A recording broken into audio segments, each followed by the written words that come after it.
Donc les biomarqueurs ont représenté une révolution dans le traitement du cancer.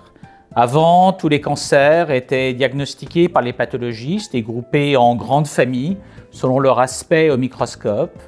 Et on donnait un traitement qui était ce qu'on appelait une chimiothérapie pour l'ensemble des patients, qui malheureusement n'était efficace que chez 20% d'entre eux, mais en revanche qui était toxique, qui rendait malade un peu tout le monde.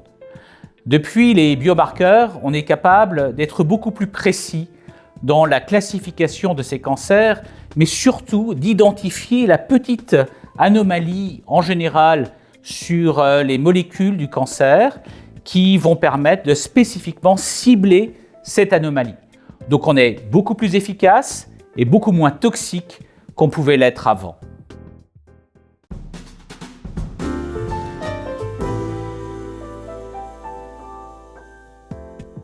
Alors on peut obtenir de l'information directement sur la tumeur du patient et cette information va être définie par le pathologiste, par exemple, dans un laboratoire de pathologie, directement sur un morceau de tumeur qui a été obtenu.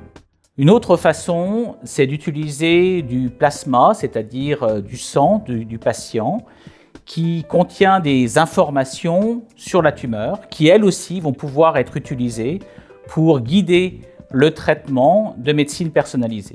Alors il y a deux types de biomarqueurs principaux qui vont être utilisés. Un type de biomarqueur qui va donner de l'information sur l'évolution de la maladie, ce qui va permettre de guider le traitement en étant plus ou moins agressif sur la tumeur. Et un deuxième type de biomarqueur qui va prédire la réponse à un traitement spécifique. Et ça, c'est très important et c'est très nouveau. C'est le fait qu'un biomarqueur peut identifier l'anomalie à l'origine d'un cancer en particulier et cette anomalie va être ciblée de façon spécifique par les traitements et ce biomarqueur va prédire la réponse à ce traitement.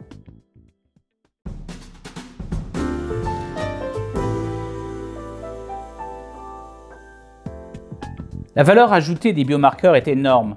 Elle permet d'être moins toxique, plus efficace et plus adapté à une maladie en particulier, c'est-à-dire de donner le bon traitement pour une maladie spécifique chez un patient spécifique.